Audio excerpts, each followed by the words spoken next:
Hello and welcome to the Old Man Orange podcast. I'm Spencer Scott Holmes. And I'm RJ. And Cameron. And dude, check this out. I never wear anything in my entire life. I've entered many a contest just because they're there and never win. But the other day on Twitter, just one of those simple ones that just says like, if you retweet and follow, you can win. I fucking won these. Check them out. I already kind of told RJ about them, but Dude, I wish you get the magic of opening and seeing what I won. Mega Man.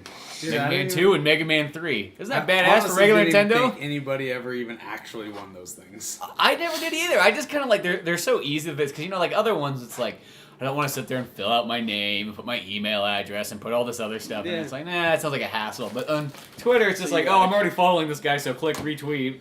So did you just get these in the mail one day, or did they like contact you? Yeah, the guy said he was like, oh, the winner of the contest was Spencer Holmes. I was like, oh, sweet. And then he sent me a private message or whatever. Well, I sent him a private message. He's to put my P.O. box down and whatnot.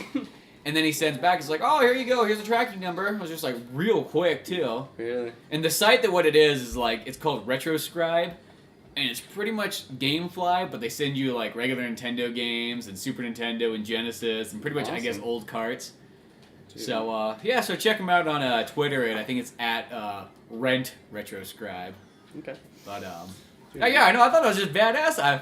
Mega Man 1 through 3, dude, that's fucking sweet. I love the Capcom logo. I know. Especially on this original one. Dude. Plus, they got the sweet old pictures where, like, the American ones where he doesn't even look like Mega Man whatsoever. It's just, like, some 40-year-old guy, like, in a Mega Man costume with a gun.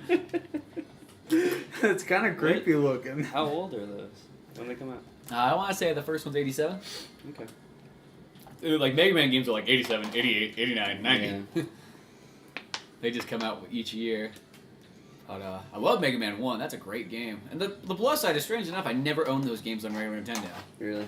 I originally just played them, like, other people had them on ROMs, and then I had the Mega Man collection for GameCube. Right.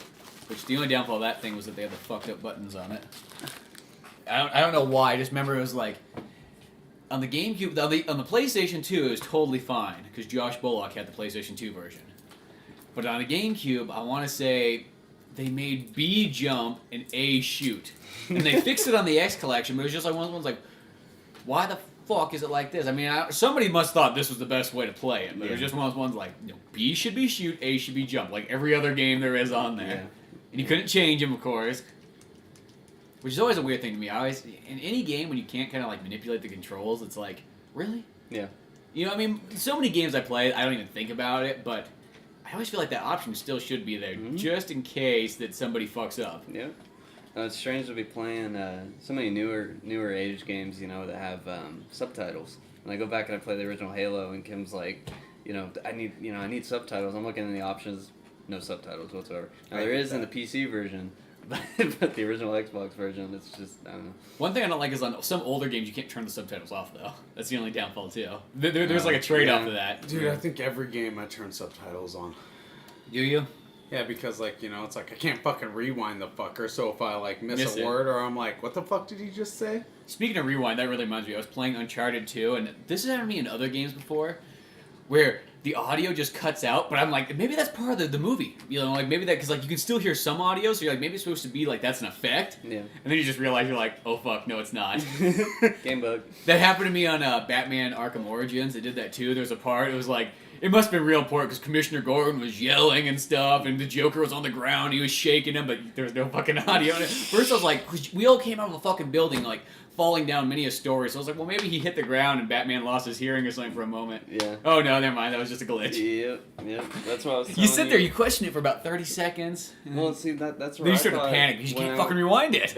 You're like, I don't want to play that over again. When I was playing Watch Dogs, because I bought it, day one, and then brought it home, started playing it, and there was always this, like, crackling noise, like, in the background on top of everything, like, as you're playing, if you're in a cutscene, if you're actually playing the game. And I thought that my speakers had blown, and I was like, fuck, this is stupid, because I just bought these not for like 4 months ago, like, what the fuck? Well, yeah, that's like those ones, like, how loud are you playing it on anyways? It's one game update, dude, one patch, and that thing was fixed, like, I don't know. It sucks for, especially you and I not having internet. Yeah, you go out of your way to go get it updated, to go take down the office. I couldn't play MLB 2K12 Without updating it? with the, like I bought the disc, I brought it home, and it would just freeze every time you load it. And like, See, that's bad when they release games like, and it's just, I think they've just gotten lazy now because they know that like, if it's okay, whatever, fuck, we'll fix it later for patch. Who doesn't have internet?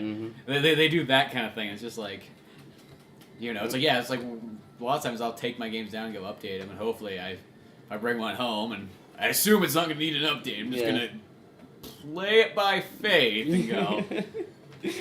I noticed that the PlayStation seems to need more of those updates than the Xbox did. Yeah. The Xbox seems to get away. The only thing they ever had to update was like when the DLC fucking expires or whatever, which I thought that was the dumbest thing ever. I remember I was so pissed because I was going to go play Resident Evil 5 at one point, and I was looking like, where the fuck's all my DLC? And it wasn't like it really mattered because I was just going to play the story. right. But just knowing it wasn't there ruined the fucking experience for me. I didn't go back and play it. I was just so pissed. I was like, I remember I called up Xbox or whatever. I did like the little like instant chat thing. I was like, what the fuck? I paid for this stuff. It's like, oh yeah, every once in a while you just gotta go update it. Not a big deal. Like, not a big deal. Typing it all in caps. God. Mr. I live at fucking Microsoft. Yeah. Best internet ever. Yeah. I don't know. I run into those problems a lot with video games, not having internet. You know. Like Well, nowadays it's just other things too. You know what pisses me off too? It's like my Blu-ray player had to be updated too at some points, or else the DVD or the Blu-rays wouldn't run that well. Yep. That was fucking annoying. That sucks. I know. I remember my Expendables 2, like when that came out, because mine wasn't updated then. It would do something where like it would start kind of like slowing down and then catching back up, so you'd have to like pause it, wait for it, and then you'd go again. And I just like went through it like that. But once I updated, it seems to work generally fine. But I don't know. it's like God, it was one of those ones like, come on, really, Yeah. really. Yeah. I don't know. Yep. I miss the like, especially going back to the old Xbox days, you know, because I've been playing a lot of just original Xbox games recently. I just bought it. I don't think I told you because you weren't here, but at the flea market for $10, I bought an original Xbox again. Oh, nice. Because my other one's fucking disk drive crapped out. Oh, really? So I was like, See, I have one. I modded it and I made it to where I could go online, like on the console itself, go through the interface and like download games right to my hard drive, you know. nice. And I ended up needing some space, and I remember I wanted to download Battlefront 2, you know, Star Wars Battlefront 2. That was the one that was the first thing I played when I got that Xbox. It was like, I can play that again. And I went to go download it, and I needed like 200 megabytes extra of space. So I was just like, oh fuck it, dude, I'll just start going through some of those files and just deleting what I don't need, game saves, whatever else. End up deleting a system file on accident. That fucking thing bricked. Dude, I can't get it to turn on, I can't do anything. But Because they're still kind of expensive. They still cost, like, if you go to buy one on eBay, it's like $60, $70 still. It's I like the can same price I imagine. paid for one like 10 years ago. I can imagine. Because I bought my first Xbox, I bought it like right as the 360 came out. I was like, time to go buy an Xbox now. And I think I paid like $75 or something like that. Yeah. Got, the Xbox, 2 controllers, fucking, I don't know if I got any games with it. Well, Maybe I got a couple games. you know, and it's ridiculous too. Everybody remembers Halo on the original Xbox, right? I still think it's the best Halo, the first Halo. So we go back and we're playing it on the 360, and the fucking screen. I don't know if it's just. Now you playing the original 360 version or that the the original- Legacy or the 10th No, anniversary or just whatever? the original Xbox version of Halo, and the screen stutter is awful, dude. Like, awful. I don't remember it being that way on original Xbox. I don't remember if it was so far back that at the time, that was just like the greatest thing ever, so you don't notice little things like that. But Like, does it not run at the same? Is it running at like 30 frames per second? It's not locked. That's for damn sure. That thing dips down to like 10, I would say. Like, it's that bad. It's been a while. Well, I'll tell you this: I haven't ever played Halo 1 on an HD TV, and sometimes that affects it. I notice. Yeah. If and it might be with your TV too, since yours is running at a higher refresh rate, that might be fucking with it. It might be, but it's the same on my 60 hertz TV in my bedroom, my little Vizio. So, I don't know. It compresses it back down to a 4:3 picture too, so you lose. Oh, a it's lot not of in screen widescreen? space. Mm-hmm. That sucks. I was kind of glad because when I went back and played a lot of GameCube games, I realized I'm like, dude, so many of these games are in widescreen enhanced and everything, and they're in HD. I was so excited. Yeah. Because you play them before, you don't think anything of it. Yeah, I remember like for the longest time, I could not figure out what that progressive mode thing was on the back of GameCube. It's like, what the fuck's progressive mode? Yeah. And I was like, oh yeah, you got to be a fancy pants and have an HD TV. Yeah. But then when I started playing them on my Wii, on my HD TV, I was like, oh sweet, I get widescreen enhancement. They're in HD. They look fucking awesome now, even better than you remember. And I'm surprised. I mean, even like you go back, Luigi's Mansion is widescreen, or I don't know if it's widescreen enhanced, but it's at least in HD. Yeah. And that's the first fucking GameCube game. Yep. So that's what surprised me about the Halo. You always thought that would have been widescreen enhanced too. No. Halo 2 must be. Is it? I don't know. I haven't gotten to Halo 2 yet. We're replaying through all of them again. We fucked up because we started on 3 for whatever reason, just because I had it at the time and it was during that week that I really wanted to play it. So went and bought it, and then we played through 3. But we had played through 1 like last year, but she just doesn't remember it at all. She's never seen 2. So we played through 3, and then we played through like half of 4. And so really the only games she's missing is like the rest of 4, Reach, and 2. So. And ODST. I must be the only fucking person on the planet that does not get like I am just not enticed by Halo story, period. It does not interest me in any way, shape, or form, dude. You just gotta really... Like, I mean, don't get me wrong, I love the multiplayer. I honestly, I like playing through the campaign because the missions are a lot of fun. But I don't pay attention to the story, period. Like, all I know is Master Chief. I know about the Flood, kind of. And that's about it. I always thought the simple way to break down Halo was that it's the space Republicans versus the space Arabs. There you go. That's really what Which one's Master that's what I Chief? got out of it. He's a space Republican. Okay. They're the Marines versus like the... Because you think about it, it's like... Whoa. They're these Marines, and who are they fighting? They're fighting this kind of like religious, like alien kind of group. Yeah. Hierarchies and shit, dude. I don't know. I guess the reason why I like the story of Halo so much is because I read all the books. That probably makes it better. Because like to me, it's like I will say I'm kind of like I'm like at a middle ground where like I enjoy the Halo story, and something that actually made the Halo story make a lot more sense to me was that animated movie that came out. It had like the 6 parts in it or whatever. Mm-hmm. Like that one, I felt like I learned a lot from watching that. Yeah. I really figured out what was going on a lot more. I was like, oh, that's what the Halo is. I just never knew what the have a fuck that was. I just knew it hung up in space. I have a hard time getting into it, I guess. I don't know, dude. But It's like to not- me, it's like I don't look at like as powerful as like a Gears of War story. Yeah, it wasn't well executed, but you got to remember too, it was kind of like the original Halo was like kind of the first of its kind that really brought that first-person shooter to the console. So they were focused all about gameplay, really. You know? Yeah, well, that's because it was really there's like a 3-part, or I guess there's a 2-part step in the console ones. I was gonna say 3-part, but the other part's kind of PC. But you kind of had that GoldenEye era with like that and Perfect Dark and even like Turok and so on. That was kind of the first step. But then once Halo came out, that was like that next step. Dual analog is what I meant. Yeah. For like console standardized. I mean, getting that. You look at the control scheme of the original Halo and how comparative it is to nowadays. Like they're starting to kind of switch. Well, I remember playing Halo 3 for the first time, and the controls threw me off because I kept going to reload. I kept fucking throwing shit out. I was like, God fucking, I'm not getting used to this. R1 to reload, what, are they crazy? Yeah. R1. Right bumper, bro. Or right bumper, whatever. I was still used to PlayStation. I still call it that. I've had an Xbox 360 for 8 years. I keep saying R1. I remember our anti-Xbox petition in high school. I know. That was awesome. That's one of the reasons I never played a lot of Halo early on, because there was this thing where it's just like, no, fucking Halo thinks they're better than Mario. Well, see, there was all that kind of like animosity, and then nowadays it's just like, whatever, they're all games. I was like, fuck Xbox, then I liked Xbox for a little while, now I'm back at fuck Xbox. So... I still like Xbox, even though I'm pretty, I mean, I'll still... obviously, I'll still play it, but I would never buy myself one. Yeah, now, the only game I can think, unless there's like an Xbox, like this goes to 360, I can't imagine myself actually buying any more Xbox games now that I got this PS3, and the only reason I say that is because my Xbox 360's hard drive's maxed out. So if I'm going to get anything, it's going to be on PS3 at the moment, unless it's Dead Space 3, just for the fact that I had 1 and 2 already on. Like, Casey's PS3 just took a shit on him a few months ago, and he had like the original fucking model, dude. Did when they it have the first one that came could play out. like the PlayStation 1 and 2 games? Yes. Because right when they it first switched came that out, that's and the it that's just the fucked main him, reason. dude. Just fucked up on him, and it's like 2014 now. Yeah.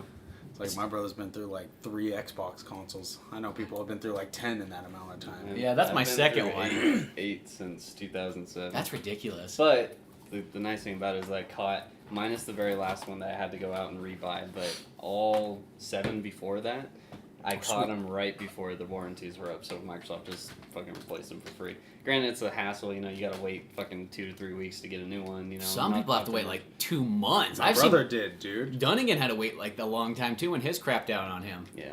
And My first Dunnigan two fucking Lakers. fixed his Xbox somehow, some way out. This is the weirdest thing. Dunnigan's Xbox got the red ring of death. He traded his in once, got it back. Later on, he got the red ring of death. I think it was like out of warranty. He fucking it sat there for 3 months. He decided to turn it back on again, and it worked totally fine for a long time. It just got the red ring again. Yeah, and then he hit it, and it fucking worked again.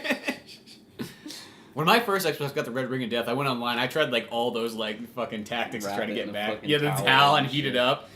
None of that worked. I just went out and bought one. I was like, because I bought mine used anyway, so I was like, fuck it. I'll just go down to GameStop. I'll go buy a brand new one. I don't know.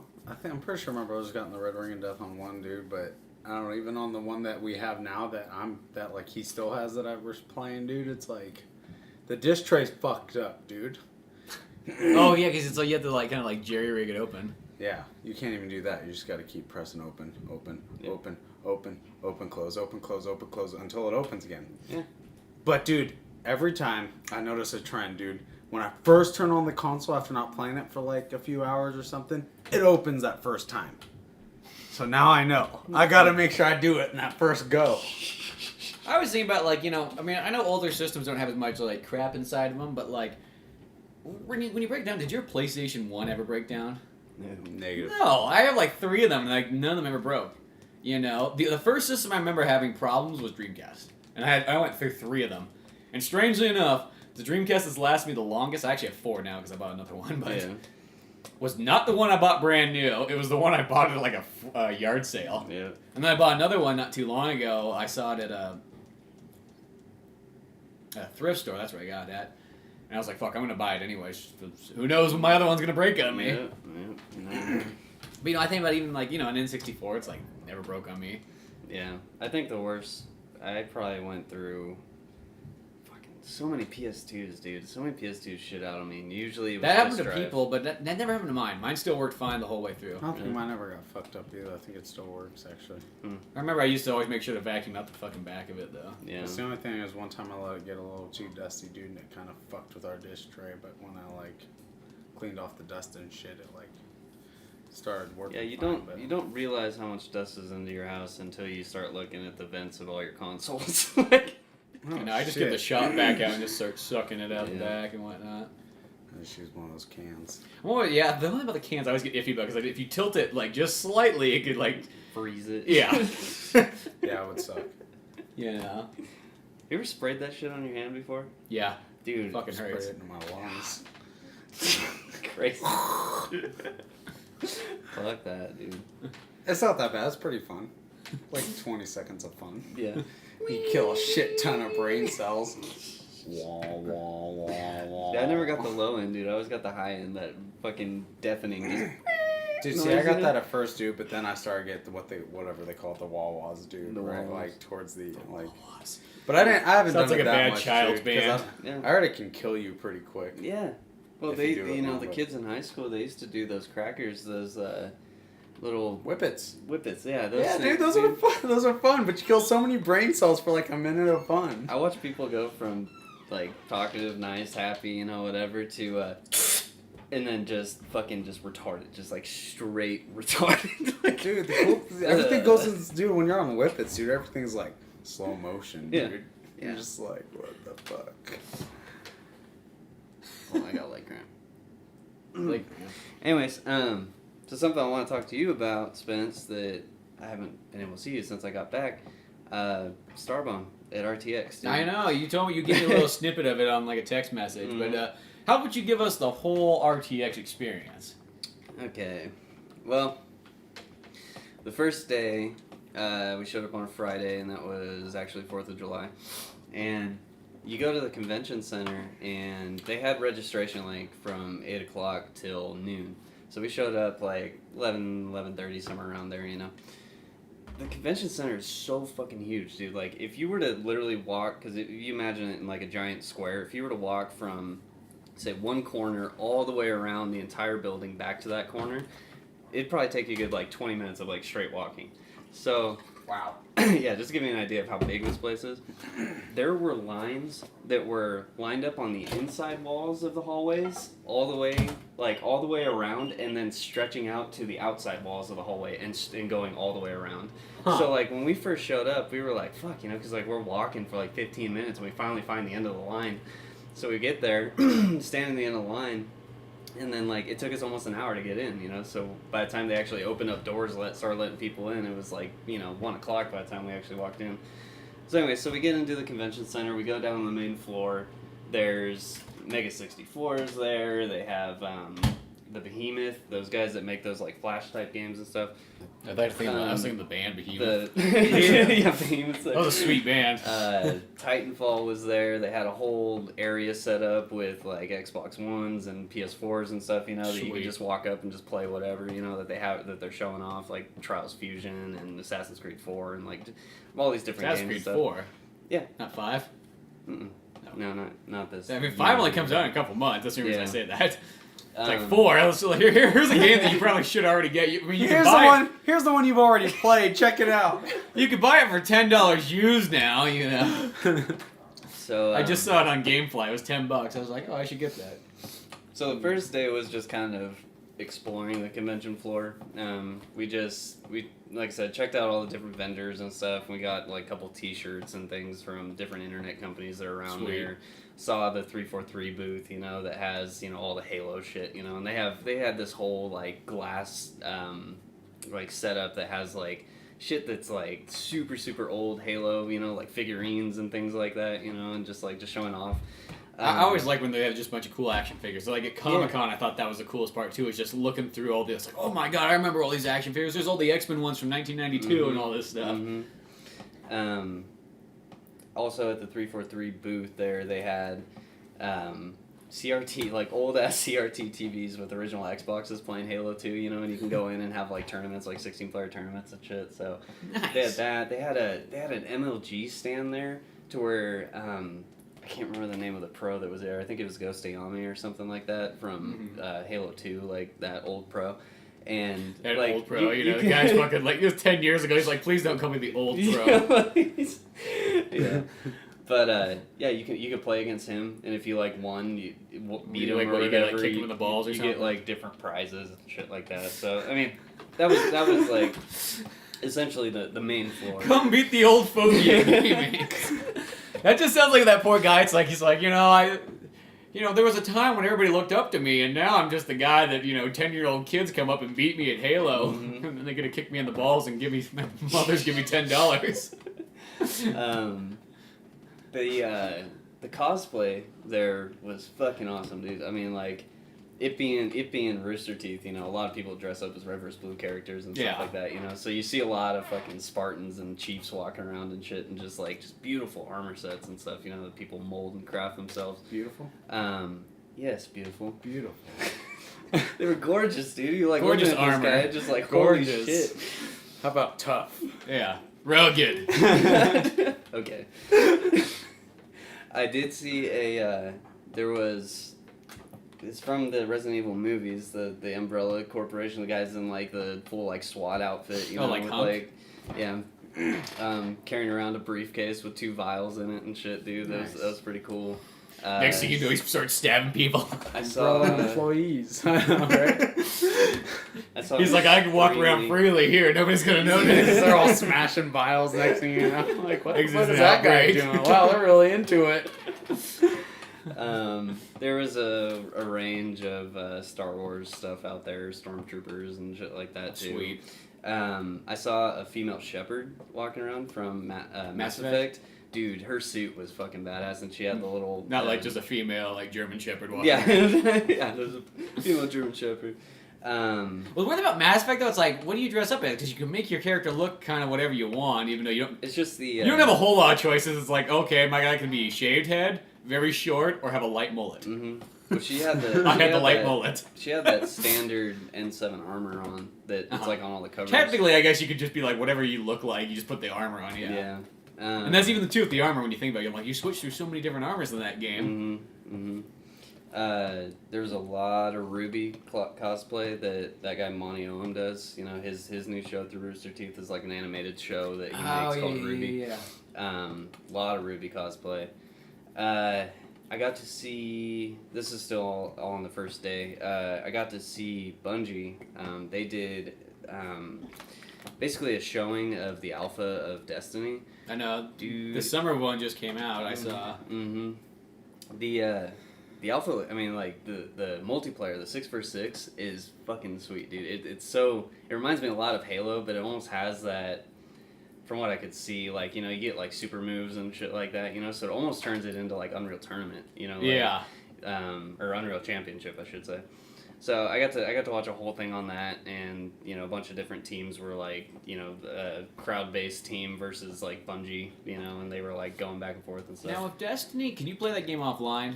Like, all the articles I've kind of read, I've never really, like, nobody ever mentions that. That was, like, with Titanfall. Like, I kept trying to ask that questions, like, can you play Titanfall offline? And nobody would fucking answer it. Like, what do you mean? Like, you don't got internet? It's like, yes, I don't have internet. I just want to know. Not that I could... I don't know. Because that's one thing is I didn't know if that was one of those games that had to be online the whole time. I'd assume no, because it is kind of like in an MMO type space, you know? Yeah, that's what I kind of thought. And I'm like, I don't know. There was a time period where, like, you could play lots of those games, like, you know, this goes back a ways, but you look at, like, Phantasy Star Online. You didn't need to be online to play it. It enhanced the experience, but, you know, you could play it offline, too. Yeah. So we saw that. Let me name drop something here. We, Phantasy Star Online. Fucking fantasy. Something that hasn't really been made in a long time. I used to play that a long time ago. But we kind of dipped out a little bit early that day. There was a lot to see, you know, and there were so many people there that the Friday passes, you know, a lot of people were just walking around with single day passes. We ended up getting the weekend pass. Now, was it Friday, Saturday, Sunday? Yeah. Okay. So we ended up dipping out a little bit early that day. Convention closed at 6, and we left at like 4:30 or something like that. So we went there for like 3.5 hours.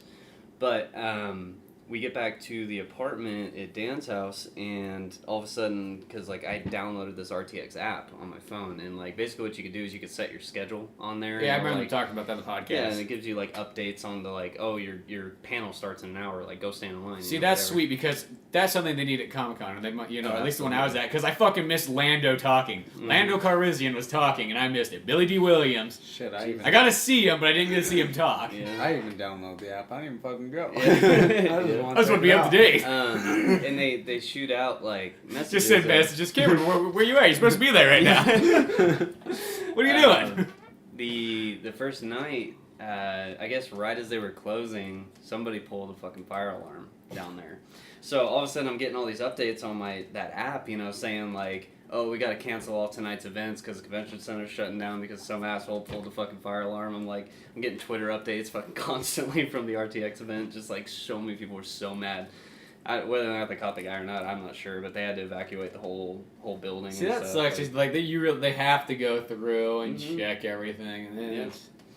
So, second day was panel days for me. Like, I knew I wanted to see 343, I wanted to see Starbomb, I wanted to see the Immersion panel. Mhm. So, we get there, about, like I said, it opens at 9 o'clock the Saturday, Sunday, and it goes till 6. So we show up at like 11, right before the panels start, and we get into the 343 one, and 343, I thought it was going to be either, my prediction at the time was either going to be Halo 5 Guardians or this new Master Chief Collection. So they ended up going with the Master Chief Collection. They showed how the menus work and everything, the user interface, and how it's all off like one disc, you know, and yada yada, and Mhm. like that's That's whole pretty sweet. presentation was cool. But where they really dipped into it was about the remaster of Halo 2. Oh, yeah. And they showed fucking gameplay, they showed screenshots, they showed fucking concept art, like all this cool shit, dude. Halo 2 remastered is gonna be fucking amazing. Like, I can't wait to see. Well, see, I've been wanting to go back and play Halo games too, but ever since that collection's kind of coming out, it's almost like, do I just wait for that to come out and then go?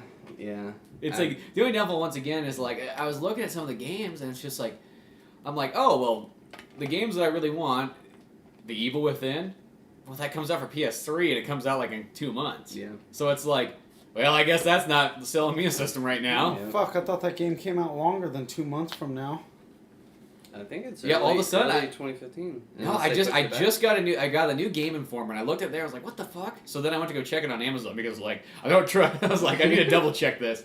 And on Amazon, it said, "Yeah, you can pre-order." I want to say it's like the 28th of October or something like that. Really? And I was like, "Oh fuck, that's coming out soon." Because I thought that was the initial date, but then they pushed it. Yeah, but then they pushed it back. They pushed it back. And then maybe they did. That's what it's at now. And I was just like, I was confused because I was looking at that date. I was like, that can't be right. Like, that's October next year, right? And then I went to look it up, and I was like, oh, no, it's. What? Maybe check GameStop, and you can pre-order it there for us on that same date too. It's like that's too close for them to have it all wrong like that. I feel, but it could be wrong. But then when I see it's like, oh, I can get it for PS3 or 360, it's kind of like. I do kind of feel like once a new system's out, they should just kind of like jump the ball and just go, no, it's a PS4 or an Xbox One. When they do that kind of half thing, it's like that. It really keeps people from buying the new system because I go, well, I mean, yes and no, because I'm gonna get a PS4 and I'll still get the Evil Within for PS4. Yeah, it's like don't get me wrong, like that's definitely the better experience. Like something like I keep seeing PS3 too, but Metal Gear Solid 5 is supposed to come out for PS3 and Xbox 360 as well too, and that was kind of like I gotta play that on next gen. And it's like I feel like that one's one of those ones where it's like, Metal Gear Solid 5 Ground Zeroes, yeah, that's totally fine. I don't feel like it's necessary to go up for that, but yeah, it was in Metal Gear Solid 5 Ground Zeroes for me. Getting it on the PS3 instead of waiting to get a PS4 was really just the wait time because I'm not ready to buy a PS4 yet. So it's like, fuck it, dude. I'll take the frame rate drop though. I'll take the. Plus the game's like the one thing to me is almost felt like at least in my 360 version, just because looking at it, it was like this looks better than any 360 game I've ever played. Mm-hmm. It was almost like a selling card for like the the Xbox One or PS4 because you look at this, you're like, this is how good it looks here on your 360. Wait till you see what it looks like on your Xbox One. Yeah, and I'm really excited for Metal Gear Solid 5, dude. Phantom Pain. I want to play that game so bad, especially after reading everything. But anyways, go back to getting back to RTX. So again, so what more they show on the Halo Master Chief Collection? So they show, like I said, they basically showed how the interface works between Halo, Halo 2, 3, 4, like how you can intermingle. You can like. Say if you want to just play just driving missions. Yeah, I read that too. I'm like, that's pretty sweet. You can like load playlists of just driving missions. You got like Halo Classic like maps that you can like load up into your multiplayer and everything. So that I don't know. They went about that whole thing. But with Halo 2 in particular, they showed that map Ascension, all remastered and everything, and it's. Dude, it's just like it looks so good. Like it's so fucking good. They didn't touch anything with the game. They have Halo 2 Classic where it's exactly the same as it was on the original Xbox, and then they have like Halo 2 like updated where they like add different things, like pickups and sprints. Oh, okay. So they kind of do. Oh, that's cool. So you got the option at least, and like I was fighting with a bunch of guys in the game forums about that because I'm sitting there at RTX watching this thing and they're fighting me saying, no, that's fucking stupid. That's stupid. Like because they're thinking that they had taken Halo 2 and just changed everything to be new age. It's not like that at all. You have the two different options. That's the way to do it, is just to give people the options. Yeah. The only thing about that set though is I still look at that set and I just go, why can't they just throw Reach and ODST in there? How hard is it to do that? I mean, I know that the Master Chief's on it, but I feel if you put those two in there, that would just be the prime package. Yeah. And plus if you could play all the maps from all those ones all together. Yeah. I mean, I know that ODST is just Halo 3 maps, but Reach, throw that in there and everything. Yeah. It's just like, why not? I don't know if they consider those like the. It's probably because they're gonna resell them down the line. Yeah, they can make like the offshoot package. Yeah. The Halo offshoot. So, the more exciting things about Halo 2 Remastered is that they're adding a bunch of shit. Like I said in the Halo 2, essentially what I call plus or whatever. The Mongoose, is actually coming to that game. Like they had the original multiplayer developer, like the lead developer of multiplayer there speaking. He works with a different company instead of 343 now. Was he part of the old man crew there? Yeah, pretty much. the old man crew, the guys that worked on Halo, and the guy that was the Halo 2 champion, just like come see living legends. Yeah. He was pulling up different things of his original artwork of all the old like original Halo 2 multiplayer maps and everything, so you got to see all the old concept art and like where they were going to place weapons and spawns and things like that. It's all just hand drawn, just like on crumpled up notes that they just put up on a projector. So like that was really cool. I like how the most exciting thing it seems like you saw here at Rooster Teeth is a remake of Halo 2. You're just going like, man, the coolest thing there was, man, they had Halo 2. Which, don't get me wrong, strangely enough, remakes like that are kind of like the things I look more forward to than sometimes new games. Yeah. Like, you know what? I remember, this goes back to actually to Halo 2. This actually ties exactly into it. The same day Halo 2 came out, Midway Arcade Treasures 2 came out. I remember I was so fucking excited about that, because when they made that first one, this is a time period where you can't really just go out and get all these arcade games, you know what I mean? Now you kind of get them on ROMs and whatnot, but at that time it wasn't the easiest thing to do, and they never really released, like, the arcade versions. You got, like, the dumbed-down console versions. Mm-hmm. So I remember when that first Midway Arcade Treasures came out, they're like, this is so fucking awesome. We get Smash TV, we get Joust, we get all kinds of these games, Defender 2, Paperboy, and then they released the second one. The cool thing about that is it had the Mortal Kombat games on it. It had Total Carnage, you know, a bunch of other games. It had Rampage on it. Alright. I remember I was the only person, like, everybody's there to pre-order Halo 2. I'm like, pre-order for Midway Arcade Treasures 2. $20.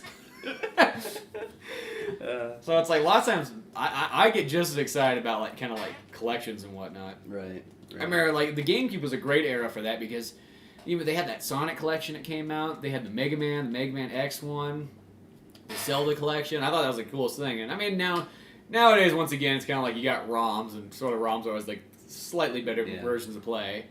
Sega did a good job with their like Sonic the Hedgehog Genesis collection for like Xbox and PS3. Because the cool thing is like they put the save states in there. The games run at like 720p. Nice. So they look as like, you know, as crystal clear as possible for a Sega Genesis game. Yeah. That's awesome. So we get out of the 343 convention, and immediately I get an update. Starbomb and Game Grumps is up next in that same fucking place we were just in, like the same panel room that we were just in. Did Starbomb play? Yeah. That's so cool. So I don't even know what that really looks like. Not live, but they played like. See, because that's what I kind of wondered. So I was like, what the fuck do they do? Because sometimes bands like that, you're like, is it possible for them to go up there and play live? Yeah. So we got out of the 343 convention, we fucking went all the way back around the corner and stood in line again. And we waited for them to start up, and then we, basically all it was just a Q&A panel, essentially. Like, they were just, you over there, you know, and they'd ask, like, some question. Like, when's the number one question is, when is the next Starbomb album coming out? Oh, man, that's what I'm wearing, too. It's like you guys can release that fast. It's like, come on, that stuff is just, you know, write, record, put it out, you know. It's not like they're stuck. The main reason why bands a lot of times take a long time to release albums is because they're stuck in tour things. Like the old-fashioned days, you know, they'd like tour the hell out of those bands until they were like about to fall over and die. Yeah. You know, but nowadays, if you're like a band like that, you're like, you just record. It's like, you know, you're not. It would have been cool to see if they played live though. I'm always interested in bands like that. It's just like, what do they look like when they play live? I wish they would have. A lot of people were talking about that too. That they were wishing that they would. You know, even if they just had to like modify it or whatnot, you know, something. Mm-hmm. But that's sweet though, still. Yeah. Well, I kind of learned with those panels, like, they're almost kind of like a mix of like, you know, I mean, they're answering questions, but it also feels like stand-up comedy. Yeah. Oh yeah. Yeah, that's a lot of times what it feels like. Like when I got to see Bruce Campbell talk, it was just like, it just felt like you're watching Bruce Campbell do stand-up comedy. Yeah. You know? So, I don't really have to, because I don't know Starbomb and Game Grumps like that well, you know, like a lot. I'm not too much of an expert on Game Grumps. It's just I always liked Ego Raptor's animations. Yeah. Because, you know, the first time I saw, like, I remember, like, when he released that Metal Gear Awesome, the very first one he ever did, I remember watching that, because that was, like, Newgrounds, high school, well, you know, any of those kind of sites, there was, like, a lot of those videos, and I remember that one being such a big one. I was like, fuck, that's awesome. Yeah. You know? And then, so ever since then, I've kind of just watched his animation videos. Strangely enough, I haven't kept up with, like, everything he does. Mm-hmm. But once Starbomb came out, I remember Dunnigan, he sent me, like, the video. They released the video before the album came out. And I watched it that night. I was like, "Oh my god, that's fucking amazing!" And then I looked online like at 6 a.m. the next day. I was like, "Holy fuck! There's a full album of this and everything too." And it was like before it was even up on all the sites. It was only up on 2 sites, and there's like one CD Baby, and I was like, I'll do CD Baby because I didn't want to do iTunes. Like fuck iTunes. Yeah. It wasn't even on Amazon yet. It was that early. Yeah. And CD Baby was like, "Oh, I looked at this site once to sell my own albums on there before," so I was like, "Sure, I'll trust this one." Mm-hmm. And yeah, I listened to that album so much. And I think the main thing about that Starbomb one, and this happens whenever I find a band that's just, I've never heard anything like it before, I'll just listen to it so much, the extreme. Right. I mean, like, if that was a record, I probably would have had to go out and buy it 3 times over. Yeah. Like, I listened to it so much. Really? And as I said, I'm like, one, you never really get to hear video game music, or sometimes when you do hear video game music, sometimes it comes across as kind of like almost like too nerdy. Like that's a lot of times where like it comes across where it's like, well, it's I used to get made fun of a lot in high school just because when I would buy Metal Gear games, I would buy the soundtracks along with them, and I would just play that in my car all the time, dude. Soundtracks, just like Metal Gear Solid soundtrack. But I got like a bunch of video game soundtracks and movie soundtracks. I got a few of them. Mm-hmm. I like them. Well, I remember like the time I'm in high school. I remember like the concept, pretty much something like a Star Bomb, but more like I guess you'd say like in a rock style.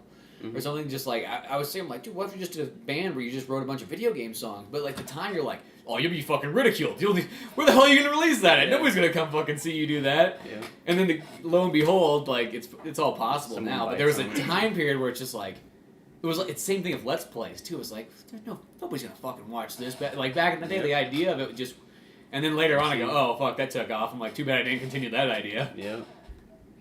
So, Starbomb was pretty cool. Yeah, like I said, like just they were hilarious. So we get out of that panel, we leave again, and then all of a sudden I get an update. Immersion's coming on, and fucking dude, like we left that panel. Like I said, we had to go back downstairs, walk all the way across the Dude, convention. I have to say that update's the best thing ever. I was at Comic-Con. I was fucking pulling out this like flyer that I had. It was all like crinkled and rolled up in my pocket and sweaty by the end of the day. Yep. It was just like, oh, okay, building 121, up the flight of stairs, and then you have to go walk around. You have to ask a security guard. It's probably been asked 1,000 times where this fucking room was. Yep. And that convention, the actual Austin Convention Center was actually pretty confusing to see where everything was at, dude. You were asking what, they call them guardians. There's all the volunteers that go and like help out, all the attendees and whatever else. But we left Starbomb and we had to go back downstairs, which took forever because everybody's like, you gotta imagine these rooms are like, this is like 4,000 like person room, so like that was all full. So we're trying to go down like one single escalator, and it took forever. And then I see the immersions coming on, that panel, and I go, fuck, I need to get to immersion. So like we're fucking hauling ass on the first floor now back to go to the escalators to take you back up, that take you back to that panel room, the same room that we were just in. Yeah. So we basically spent like all day in that same fucking panel room. But we were so far behind, like back in line, that I was just like, fuck, dude, I don't know if we're gonna get in, but we might as well try. We waited like 2 hours, and we were literally like, there was probably about 50 people behind us that made it in. Wow. So sometimes I've learned though that like, if you're sort of in like the back of the line where you're almost at that point, you're like, fuck, am I gonna be like literally in the back? They'll get to a point where like there's no more seats left, but you can go stand up front, and you're like, oh, that's even better. Yep. Like, that was at Bruce Campbell, that there was no more seats. They just let us up front. And just Really? like, oh, this is sweet. Really? I mean, you had to stand, but like... They cut it off. Like, once, because like, they were sitting there with clickers and everything, just like counting heads. Like, and, we know how many can go in here. Yep. But the immersion panel was sweet, dude. I got to see, like, because it was Bernie, Gavin, Michael, Lindsay, fucking Barbara, and Gus, and they were all up there. And then Brandon, the producer, and Matt, or not Matt, who the fuck's that guy's name? I can't remember the other guy's name. Anyways, but they had talked about how they came up with the idea of immersion, and like to implement like video gaming into the real world, and how would it work, and this, that, and the other, and just got to talk about that for an hour or two or whatever. It was really fun to watch, and then on that same day after we got out of that panel, Achievement Hunter was doing a Grand Theft Auto Let's Play, and that wasn't in a panel room. That was downstairs on the main convention floor, and they had this giant fucking screen. That's where I watched Destiny with Bungie and all that. And that pretty much, you can stand in the middle of the convention floor with all the booths around you and everything, and you can look up at that big screen on the other side, and like So you could see, no matter where you were, you could see it. So we got some lunch, and we were like, eating some pizza and stuff, and we just sat down at a table and just watched Achievement Hunter play a heist. Like they came up with their own heist in Grand Theft Auto 5, and it was fucking hilarious, dude. It was so good. So that was the second day, and then the third day, dude, is just like, I'm looking at the panels and everything, and I'm just like, I'm looking and I see the live RT podcast, and I'm just like, fuck it, dude. Like, let's just get there as early as we can, because I know that everybody's going to want to go to this thing, dude. And that's like the main event. We showed up at 10 a.m., and we waited until 2, and like, luckily, we were actually pretty far up, too. Like, because we waited the whole 4 hours to watch them, and that's all we did on Sunday. But, Have you listened to that podcast, the live one? I haven't got to that one yet. I need to sit Dude, down it's and listen to it. Fucking hilarious, dude. It's so funny. But yeah, it was a lot of fun. Bernie ended up coming out right at the very beginning before anybody else showed up, you know, and it's just like everybody's just sitting down in chairs and whatever else. And he goes, I want to play a prank on Gavin so bad. You know, he has a microphone, he's talking to the whole crowd. And he goes, when Gus comes out, he's like, I want you guys to just lose your fucking minds. And he's like, when I come out, just lose your minds. And when Jack comes out, he's like, I just want you to chant, Jack, Jack, Jack, Jack. And then when Gavin comes out, and he's just like, anybody in here got a really strong clap? You know, and this one guy just like raises his hand that's like right up center stage. And he goes, you're the only one that can clap. Everybody else just be dead fucking silent. so we like practiced this thing, dude, like 3 fucking times. You can hear it at the very beginning of the podcast. It's just pretty like... funny, dude. I laughed a lot when I heard it. Yeah. When I was listening to podcasts. Yep. And I took a video of one of our like, you know, pre-performances before everything actually happened and stuff, and I showed it to RJ yesterday. So it's fucking hilarious. It's awesome. But yeah, it was well worth it, dude. Like I said, we waited all fucking 4 hours just to see that, and we were probably 20 rows back to the left of center stage. So Perfect. Yeah, like close enough to where I could take. Especially for a podcast too, it's like what they do it for about an hour and a half or so. Yeah. Yeah, so that makes it worth it to get there. You know, if it's only like a half an hour one, then you're like, oh. Yeah, I think the shortest panel was an hour. Huh. That's so cool. They had them in like hour blocks. So, but yeah, that was pretty much RTX, dude. Tons of people, tons of fun. Now on the main floor, did they have all like the kind of like what I have learned from some of those conventions is, but I've never been to like a video game one. Like they just have a bunch of booths that look like you're at like a kind of flea market sort of, or like because I remember that's what it was. I'm like, really, what it is? It's like it's really you're at a giant flea market, like at Comic-Con. It's like it's a flea market for comic books and action figures, and there just happens to be some celebrities here that are talking. Yep. You know. No, that's all it was, man. They did have. Now, could you go there like and buy like they have people set up selling retro games and stuff like that? There's actually one that I'll dip into here in a minute. It's called Game Over Video Games down there. Anyways, first, while all the panels were going on, they had like signings, you know, so like a couple people from Rooster Teeth would go to this like booth, you know, and like people were fucking waiting all goddamn day just to get a signature. So that's one thing that I didn't get to experience. Here's another thing though. You didn't go talk to any of those guys like for the signing? Mm-mm. I just want to know because as I told you before at Comic-Con, like how they charge like $30 or $50 just to fucking like really get a signature from like Bruce Campbell or like even guys that are like not that big of a celebrity where you're just kind of like, yo, you got 5 people in your line. Yeah. What the fuck's wrong with you? Like, you're not gonna shake somebody's hand? Yeah. No. I don't think it was like that there because they kind of talk about like on the last podcast they kind of talked about the signings and shit, and they didn't make it sound like they were bitching about the people getting the tattoos. Oh yeah. Yeah. I thought that was so ridiculous. Achievement Hunter is fucking like ashamed of all their fans that get like tattoos of like logos and different things that they come up with in their Let's Plays and shit like that. And they're not like ashamed of the people at all. They just think lowly of themselves that these people shouldn't go ruin their bodies for them. This is what they were saying, but.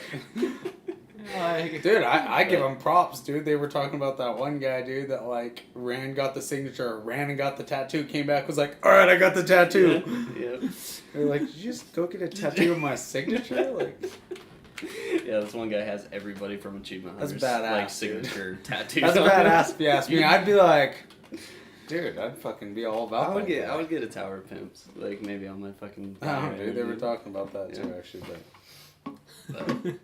But yeah, dude, they're really awesome people, super entertaining. I enjoyed my entire stay there. Going back to Game Over Video Games, that was that little store. I don't know if I've talked to you about it yet or not, but it's like I went to this place because my buddy recommended it, and I walk in and was this in Austin? Yeah, and I'm expecting a GameStop essentially, just like fucking game cases just lined up and you got aisles and whatever else. No, dude, it's like. You start on one side of the room, it's like Commodore and like Atari shit, dude, and you just go all the way across like this entire fucking building, and it just like goes generation by generation by generation. They have like thousands of these fucking games. And you buy stuff there and whatnot? Mm-hmm. That's sweet. Is it like overly priced? No. Okay, because sometimes like I found sweet stores like this. Like there was this one I found in Hayward. And it was like, I mean, like, it had games that, like, I've never ever seen in real life before. Like, just those ones that are, like, so fucking rare where you're like, man, that's like $150 on eBay. But they were charging, like, $250 for it there. Yeah. And you're like, really? Jesus Christ. Yeah. No, they were pretty fair priced. I bought the collector's edition of Halo 2 for $12.99, which, you know, nowadays, like, maybe that's, you know, it could have been like $9.99 maybe, but $12.99, dude, for a game that I really fucking want and it's collector's edition in mint condition. That's pretty sweet. Fuck it. You know? Because I wouldn't mind going there and looking for some, like, Super Nintendo games. I mean, like, because some of them was like, you know, there's some games I'll pay $80 if it's like they have the right copy of it. But What's cool about that place is you can order from them online. Huh. Like, so, and because I told them, you know, they were asking like, oh, are you from the Austin area? I'm like, no, I'm from California. And they go, oh, well, recommend us on Facebook, you know, and, you know, try to, you know, give us a good name and blah, blah, blah. And they told me that, you know, if you ever need a game, like, email us and we'll send it to you, or we'll find it for you and then we'll send it to you. That's pretty sweet. So. Huh, that's pretty cool to find stuff like that. Yeah. So, dude, it was just like this little gem in the shit of fucking, I mean, like, I love Austin, you know, it was a really cool town. Really fucking hot.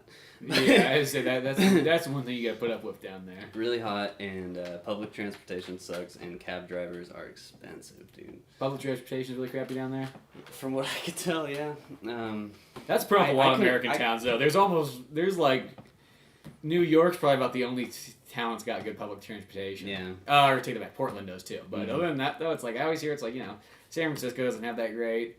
LA has okay. I guess it's you have to, like, research the area before you go anywhere. You know? Yeah, I mean, like, there's certain, like, you know, San Francisco, there's certain things you can do, but, like, you take the bus, it's like, well, might as well just fucking walk, you'll get there faster. Yeah, exactly. You know, or the BART, it's just like, well, they charge you an arm and a leg to take it, you know. Put it this way, dude. I stood at a bus stop, and I'm looking at the itinerary of when things are coming and where they're going, and I'm just like, I had no idea what the fuck I was looking at. Well, yeah, whenever you can go down to the Sonora bus stop thing, and you look at that fucking map, and it's like, it's confusing as hell when you look at it the first time. You're just like, where am I going again? Yep. You almost want to ask the bus driver, and when he goes, he usually look like, fuck. Why does everybody ask me that? It's like, we're going to Tuolumne. Oh, okay.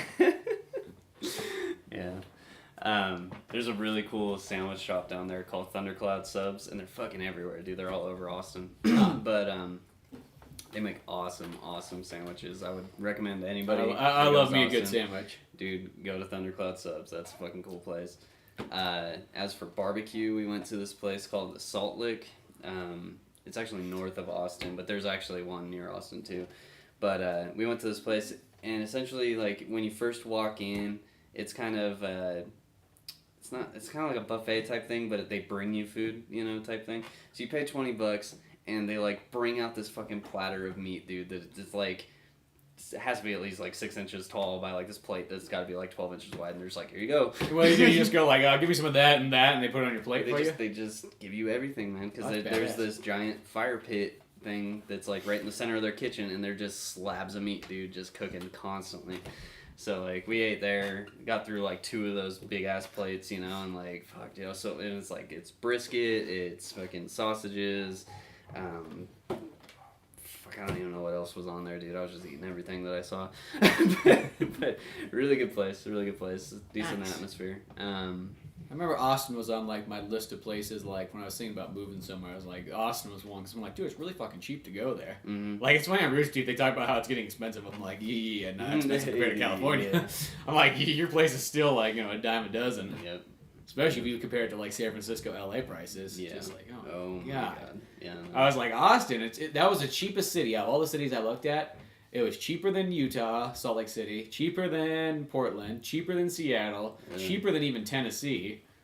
Wow. Not by much. It'd be cheaper by like $50, I know, on Yeah. average for apartments and whatnot. It was kind of like shell shock to me going out there, seeing motorcycles on the freeway, guys fucking flying with a girl, you know, right behind them with no helmets. Oh yeah, Texting on their cell phones. It's like there's no phone laws out there. There's no fucking helmet laws out it's there. like the Wild West. People out there are fucking crazy when they drive, dude. It's like they'll be in a 3 to 4 lane freeway on the complete left side, and their exit's coming up, and like maybe 50 feet before their exit, they flip on their blinker and cut across all traffic just to make that. Well, they do that so just many about times. anywhere. You go to Sacramento, they do that on you. Mhm. But yeah, it's one of those ones you kind of forget, like, once you leave California, how many of those, like, road rules go away. Like, that helmet rule, that's only in a couple states. Yeah. It's not very many. Which I is would kind of one of do those it. ones I kind of go, like, that's probably a rule that should be, Yeah. nationwide. I mean, we all know, if you're going to crash, might as well have that helmet. So I go into this store called HEB, and they talk about it on the podcast all the time Heb. too. But it's called HEB, and essentially it's Safeway. It's Safeway or fucking Save Mart or whatever. It's just that type of store. I go in there to go buy some liquor, and I'm looking around, can't fucking find it. I'm going in between aisles, walking all over this goddamn place. I can't fucking find it anywhere. Come to find out, Austin's one of those fucking cities where you have to go to a fucking liquor store to buy liquor. They only sell beer and wine in grocery stores, and you can't buy it on Sundays. Absolutely cannot buy liquor on Sundays. weird. I know, I've heard that in some states. That's like Utah, things like that. That's too. weird. It's crazy, dude. Coming from California, it's just like, fuck, dude, you can walk into a store at 2 o'clock in the Or night. go to Walmart, you can fucking buy it in California. Dude, fuck, it didn't used to be that way, though. Fuck, they Probably only not. recently started really selling beer and liquor both in Walmart. I know. Well, the weird thing is the hard liquor at Walmart. Like, it's like, is that what you really want to do? We already got people here that are living such sad lives. Do you really want to put a ginormous selection of hard liquor on their way out? I know, no shit. Just Just kinda shelf like- going out the fucking door. Guy could buy, he's Well, just no. got like off-brand macaroni and cheese. Well, I'm gonna box return of all bullets. this food right now and come back for the liquor. And my old boss from Gottschalk's, the old retail store that used to be down there. In Yeah, I the know, country, gotcha. he used to work for Walmart, and he told me that Sam's Club, the guy Sam, Yeah. whatever the fucking Mr. Walmart. yeah, Mr. Guy, whatever.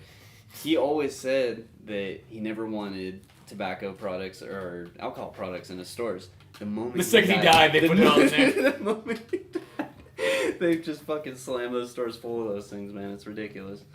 But no, that was there's a few things out there in Austin that I'm just, being from California, was just like, what? So The one thing you always gotta be careful of when you're pretty much in any state is to never take that right turn on a stop sign. yeah, I mean, not stop, I mean a stoplight. stoplight, yeah. Yeah, that's one that you don't think about that. They'll be like, oh fuck, that's not enough. Only California I think is one of the few states that has that. Somebody else I think has that too, but that's Yeah. about it. You can always pull the like, I'm sorry, officer, I'm from California. You're like, I knew that coming up to you. I could smell you. That was the one thing I always noticed. In every other state I've always been to, it's like they just knew you were from California. You didn't have to like say anything. Oh, yeah. It's just like they'll spot you a mile away. It's like, Oh yeah. California. I don't know if it's the way we talk or dress or what. I don't know. Yeah, it's just one of those ones. I mean, It's just like, you go to Oregon, you go to Utah, you go to Arkansas, you go to Texas. Any of those states, they know you like right off the bat, yeah. like so quick. Where it's like those ones that they showed up, you would never even know they were from Arkansas or anything like that. Oh, dude, fuck. Maybe if they started talking in like a strong accent, maybe. Yeah. Maybe. See, Austin. Even that though, you go, hey, I could be from Twelve County for all I know. Country, and they're like American. Yep. Pointing at you and shit. Point at you. You're like, only monkeys point. Yep. Monkeys cry too. love The Simpsons, dude. Fuck. Austin's very reminiscent of a lot of California cities. Like, I've been to Dallas and I've been to Houston before, and like you can tell you're in Texas. Oh when you're yeah, in those the ones are cities. very Texas. But you go to Austin, dude. I mean, I felt like I was fucking downtown Burbank, like Yeah, that's- it that's does. what Yeah, felt like. Austin, I've always heard is just that kind of one. It's practically almost a California, New York style town. Yeah, it's super liberal. Yeah. out there. Everything's green. Everybody's got fucking electric cars or Yeah. Priuses or They got hybrids charge and stations shit, all over the place and whatnot. Yeah, it's pretty cool. I don't know, man. I liked it, but yeah, I don't know. If I didn't have so many commitments here, like the band and work and things like that, like I'd actually consider moving out there. Right down. And they got all the sweet movie houses out there, and all the festivals come through there. It's a pretty nice They area. got a fucking Formula One track out there now. Yeah. It's like, fuck, dude. If we had a Formula One track around here, I would go see races all the time. I don't know what's so cool about seeing a car going 180 plus 200 plus miles an hour and fucking wrecking, because they just shred to pieces, dude. It's just like that carnage is just like so inspiring to me. I don't know. But Yeah, and then I when I got back, you know, I had to leave again, which is Yeah. why I wasn't at practice really much this last few weeks. But I had to leave again, and I went down to Malibu and got yeah. to spend some time down in Malibu. Nice. And that was beautiful, man. Spent some time in Moore Park and Simi Valley, and then all the way down to Long Beach, and then I had to go to this place where I was telling you I was in Taft. You know, Oh yeah, like, yeah. Taft is just fucking desert. It's goddamn 100 plus goddamn degrees, and everywhere you look, there's fucking oil pumps everywhere, dude. Oh my god! But that's where one of our new shops is, dude, and they're that's like prime for my industry, dude. Just the amount of crane work and amount of diesel work out there, dude. Like my company's thriving down there, but and then like my Southern Cal manager down there tells me, he goes, because I was gonna spend the night, and this was on Tuesday night and Wednesday night, and I spent the night on Tuesday, and he goes, I'll take you to like one of the better hotels down here. I'm like, okay. Dude takes me to this fucking So place. it's like a Motel 8 or something. Oh my god, dude. $55 for the night. Air, like, fucking window air conditioners and everything, dude. It's just like, you walk into this place and you just feel instantly dirty. Just, like, so disgusting, dude. I'm just like, fuck. I know those because when I went to Nashville, we went for the fucking cheapest ones, just about. Yep. Cheapest ones with the highest rating. That was my Yeah. main thing. Yep. I don't know. I can get along for the most part, but that place was bad, dude. There was this place we stayed at one night, like it was like the first time we got to Nashville, and there was this guy that was some kind of Middle Eastern guy, but like he would talk so highly, like, and so happy, even though his place was so fucking run down, like almost like you would go like, oh, we got a pool here too, and he'd be looking like, oh, there's kind of like things swimming in it too, and so he's like, oh, and we got Wi-Fi if you have a laptop, and you know you want to cruise the internet, like. Cruise the internet. And then I remember in the morning, it's just like, he's like, oh, we got breakfast and everything, and there was kind of like probably like the most like off-brand cereal ever, and there was like a thing of orange juice, but it wasn't orange juice, it was probably like Sunny D, and we just kept making the joke like, oh, Sunny D, best way to start the morning. I mean, like, this guy was perfect to sell like the most rundown place. I mean, enthusiasm was the only way to keep this going. That's great. Any American would have been there just like sitting there like, yeah, what do you want? You missed out yesterday, man. Did I? So I hadn't... Probably not. Did it involve Sunny D? No. I hadn't seen RJ in what, like maybe like a week and a half at that point or whatever. Harder. So I drive up his fucking driveway, and I'm hanging out with him, and he's in between that breezeway in between his house and the garage, you know. And I'm sitting right there on that kennel thing, and this car is like driving up and like trying to like park and turn around and do all this shit, and then like out of nowhere, dude, it's just like this little fucking Asian woman like gets out of the car and she starts walking up. Not my mom, let me point out. she's like looking at me, and he hasn't noticed her yet, and I'm just like, hey bro, your mom's right there. I was like, what? My mom? And I look, I was like, that is not my mother. I've That's never some met Asian RJ's lady mom walking before, up my dude. fucking driveway. Cameron automatically assumes that some Asian lady near my house is my mom. Well, I mean, like, chances are, what's the chance of an Asian lady showing up to your house that's not your mother? I felt like such a Well, who was racist this prick, lady? dude. What's the secret? She was looking for a house on my street, dude. I Oh. pointed her to the fucking house. She was like, oh, good, another Asian person. Not this white guy standing here who thinks that I'm your mom. She looked She's like, I'm 25. She Jesus Christ. looked, she looked hella confused when I don't know if she heard you or what. She's like, my long lost son. He's here. He's here. I've been looking for him for years. Tell me it's true. Don't lie to me. Don't lie to me. Dude. No, just looking for a house. Yeah. Not my fucking mom. I'm sorry, dude. I've just never met RJ's mother. So. You never met RJ's mom before? No. Well, you ever met RJ's dad? Yeah. Oh, okay. We're on the same softball team. Oh, there we go. But yeah, so that was a welcome back to me. Yeah, a little RJ's touch house. of racism for RJ. Just that assumption. Wait, you got gifts? No gifts. No, I don't know. He's Gifts pulling stuff for out of a plastic himself. bag. Yeah. Like, oh, you should bring gifts from afar. Shit. The shows of the new I world. should've I come bearing gifts. I should have brought the. Here's the jewels the that I have RTX bag. found. Did you saw that picture I sent you of that RTX bag? That they Oh, gave you, yeah. the goodie bag. It's it just says like right on the front. It's just like RTX. What does it say? Like caution. This bag may contain internet or something like that or something on Yeah, there. it had It's some little fucking weird, hilarious. some slogan that if an old person read it, they'd have no idea what it meant. Yeah. What does that mean? Warning: this bag contains internet. The internet. It's in here. I knew it. I knew I'd find the internet. Find the source of it. Man. Yeah. So, I also have one more pretty racist thing that I heard out in Austin.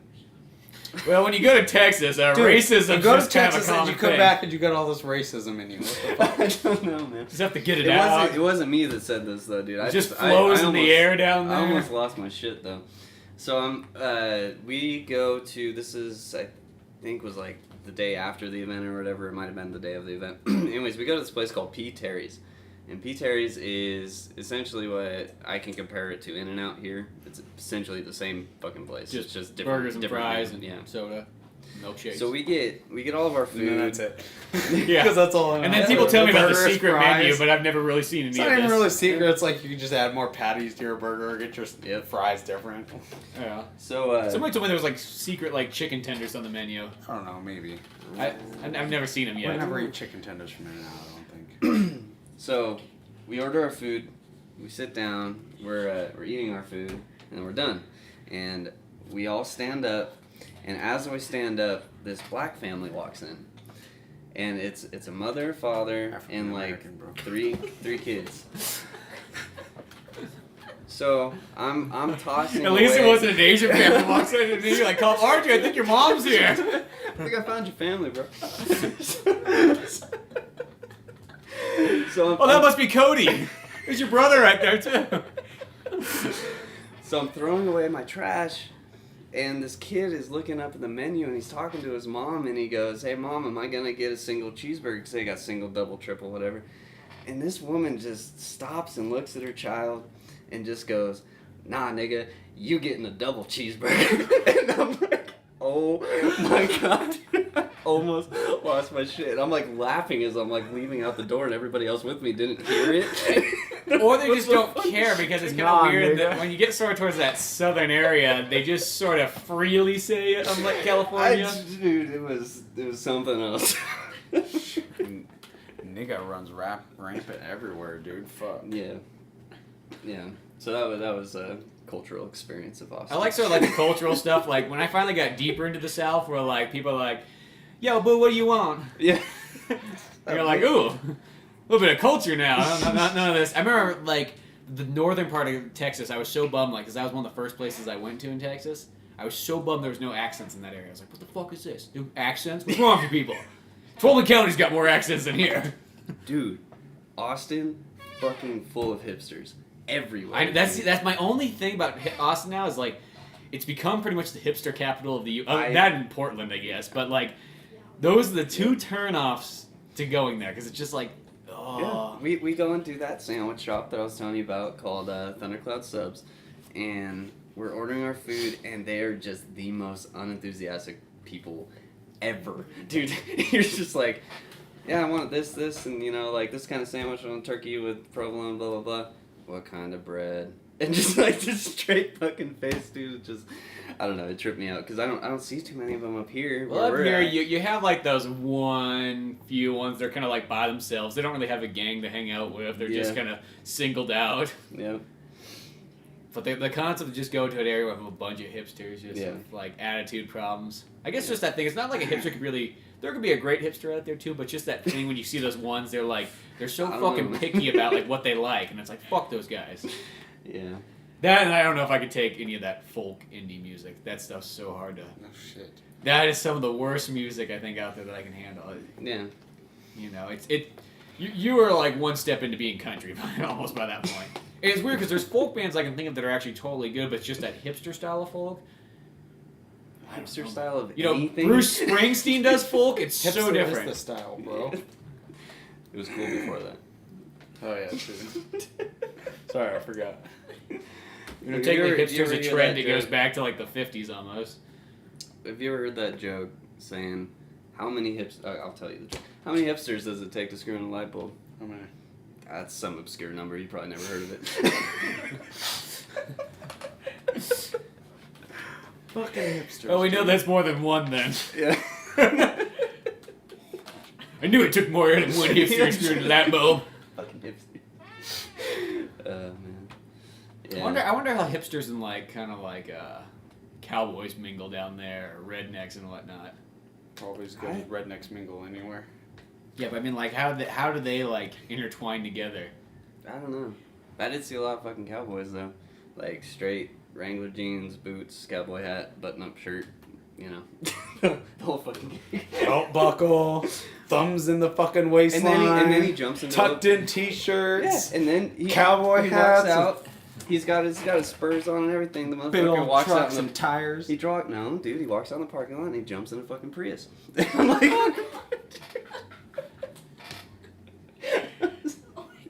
Well, I gotta actually have it going in our like Texas racism stories. I got this one. This one's actually really funny. There was this guy I knew in San Francisco from Texas. His name was Keaton, and he was like pure like ginger. He had red hair. He was white as can be or whatever. And he was telling us the story of like him and his buddies were in this car, and they were driving like 125 miles per hour like on the freeway and whatnot. And the cops come by to pull them over and stuff, and they come out guns a-blazing. They're all right, you niggers, you step out. And then they walk up to the car and just see a bunch of like Irish ginger kids in there and just go, oh, keep going, move along. oh my god, That is Sounds awesome. like Texas. That is awesome. oh man, that's funny. Jesus Christ. I know Texas is yeah. There is a Yeah, I can imagine, dude. I can imagine. I don't know. Yeah, especially stuff out on the East Coast that like blows my mind too. Is like I don't know if it's because people are so close-minded out there that they just are dumb by nature or they something. just like segregate a group of people already instantly. I don't know. People out there, they're just closed-minded, fucking idiots. Dude, I don't know. I'm in the goddamn grocery store with my dad. We're looking at these obviously labeled California king crabs, and this guy's standing there with his dad or with his son, and his son's probably 4 or 5 years old, looking up at these fucking crabs. Daddy, look at these crabs, and he goes, "Oh, I think those are those Alaskan crabs." Or no, sorry, it was the other way around. They were Alaskan king crabs, and he goes, "I think those are those crabs that come from California." And I'm just like standing there looking at this guy, like, "What the fuck is your problem?" It says right on there. Alaskan king crab right on there. You know, there's probably a podcast on the East Coast going right now. It's like, I don't know. I just don't understand those people from the West Coast. You know, they're just fucking idiots. Let me tell you, there was this pizza joint called New Jersey, but they thought it was from New York.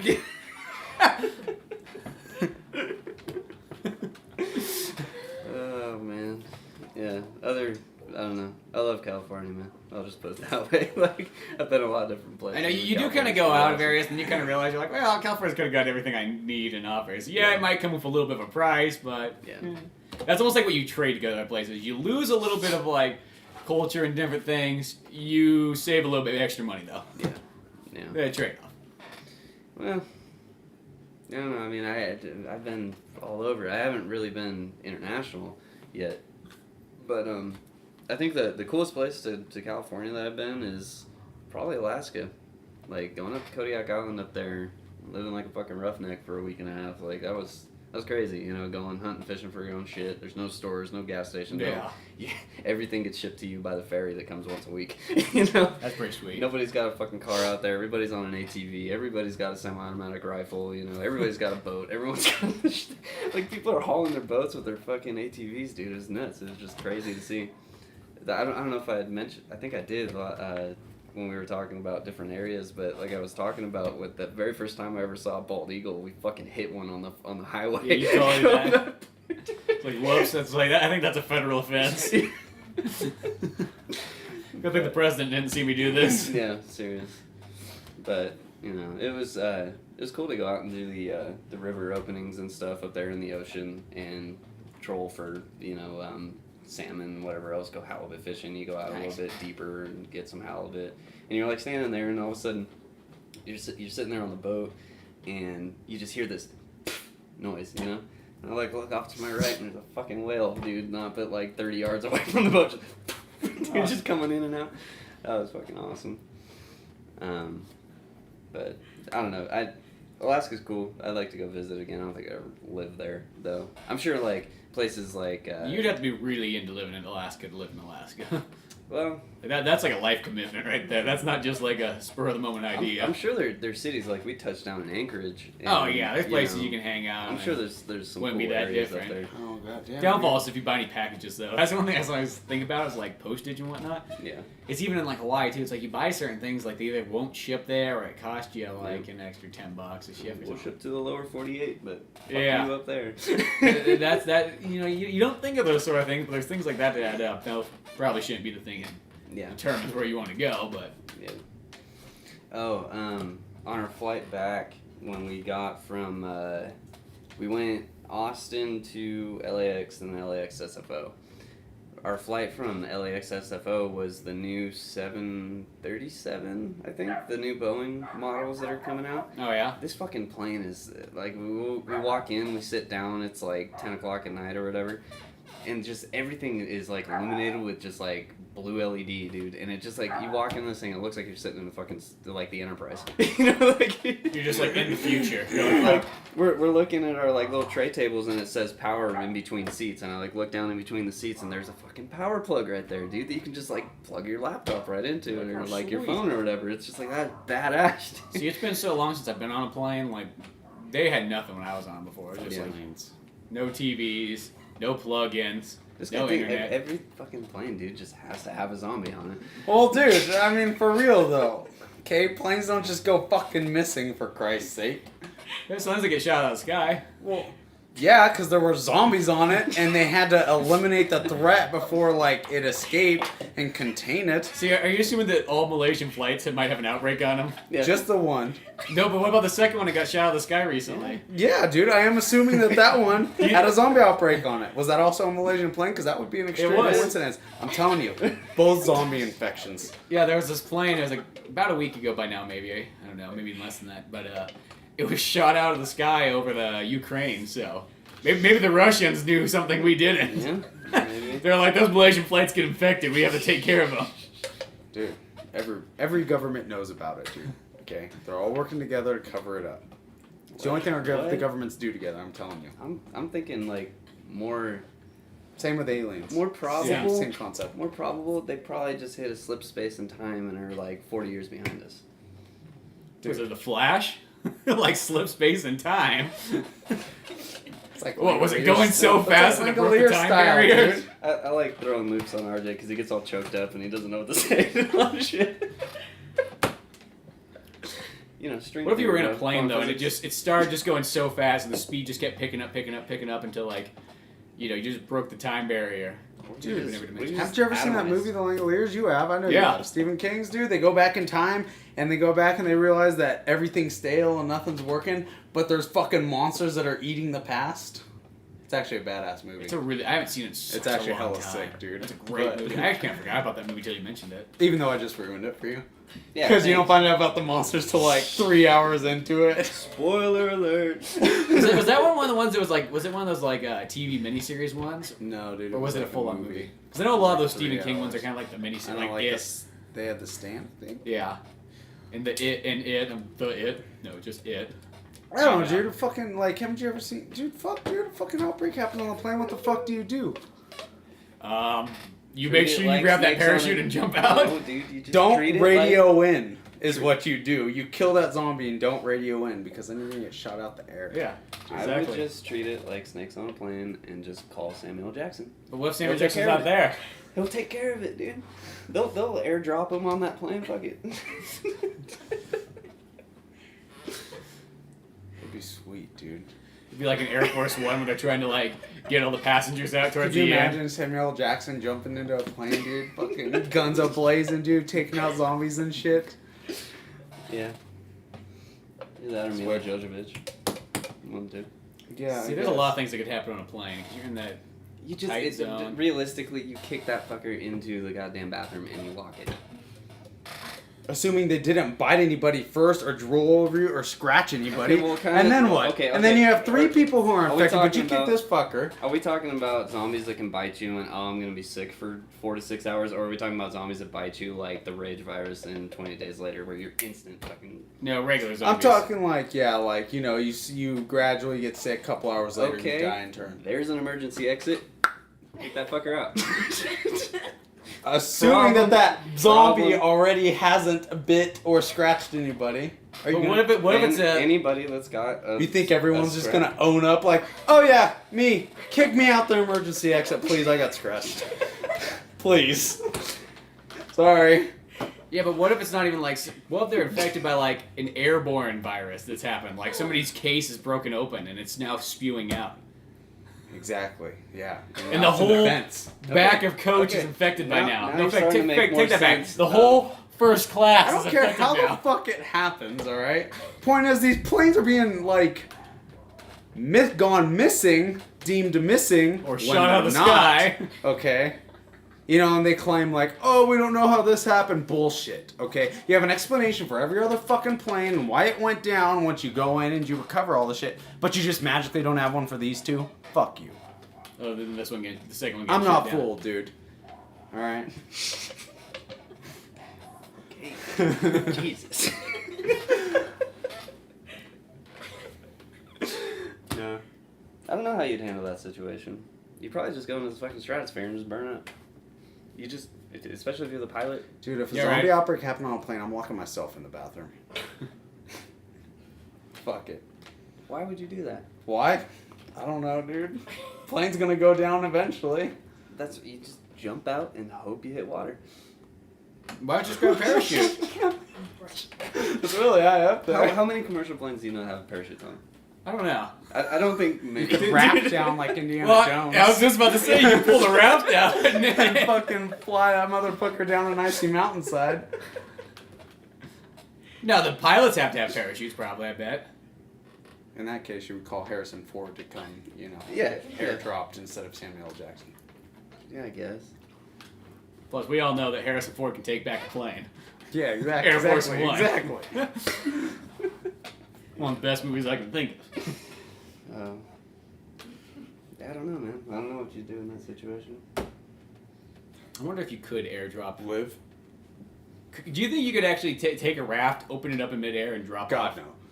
Or do you think you just start spinning around? That would be the biggest mistake you'd ever make, because that raft would, like, fly up above you. You'd, like, be falling, dude. You don't even know, dude. It'd fucking probably be horrible. You know how they have, like, the ropes that go around them? You know, like, they have, like, little ropes. Just latch them on like that, you know, put them underneath your armpits, and then pull it, and then the whole thing goes up, and it's a fucking parachute on its own. Wouldn't that not work? Or would it just tear your arms off? I'm pretty sure it would just tear your fucking arms off. Assuming that the jet engine doesn't suck you up first. Well, you wouldn't pull it That's until you fucking fell myths, far dude. enough. I've seen guys in the Navy or the See, Air Indiana Force Jones, they that didn't suck pull it through for a those fucking while. Things. It happens. They're fucked up when they come out the other side. But Oh my god, I just got sucked through a jet engine. Oh my god, help me. I couldn't imagine living that. Dude, one of those guys went through it and didn't even get harmed. He fucking like, stood up and walked yeah, away. that's exactly what I'm talking about. Dude, fuck. I don't know how that. I feel like Mr. Badass, dude. I'd dust myself off some and just walk away. That's without like the day you looking just back. retire and you can just go to conventions and be like, collar. I'm that guy. I survived going through the jet engine. Who wants my autograph? I don't know how workman comp works, but I just got sucked through a fucking F-16. Oh, fuck, man. I hope the goddamn zombie apocalypse happens. We talk about this shit all the time. Yeah. We've talked about this since like Zombie apocalypse would be better than Seventh vampires and grade. werewolves. They're manageable, though, man. Werewolves? Zombies come no matter what. Werewolves? You don't even know. it depends how many werewolves. You there don't are. know who's a werewolf sometimes. Okay, Yeah. And it well, depends are we- what. Yeah, are we exactly. If talking it's like about- once a cycle, or if they can just turn whenever. Well, that's what I'm talking about. Can you take Is there really 30 Days of Night in Barrow, Alaska? What? Barrow's, Alaska. Oh, I'm sure. When I was out there, dude, They also have 30 It was- days of day. it was Oh yeah. It was I know. exact She's told me about opposite. that 'cause she lives in Alaska, but. But when I was up The in sequel. Alaska, it was dark from 11 p.m. to 3 a.m. That's it. Yeah, I know, dude. Like, I know they have like special shades you can buy for your house that like makes it dark when you want it to be quote unquote night. But you know you're faking. Yeah, you're just lying to yourself. You just sleep fucking 4 hours a night. But seriously, dude, I wonder if that town gets attacked by vampires occasionally, yeah? For 30 days? We'd probably hear about it, I'd imagine. You know, technically, almost like, you know, werewolf would fit pretty well in like an Arctic environment. We did hear about it in the movie, though, if you think about it. What if it's based on a true story? That's got some loose ends, though, dude. When you say based on a true story, is that like... Yeah, we came to the conclusion that guy that walked can't be through true. a door, so I'm gonna make that whole fucking movie based off that? Sure, dude. I don't know. I have a hard time watching those types of movies that say based on a true story. I hardly ever believe it. I hardly do, dude.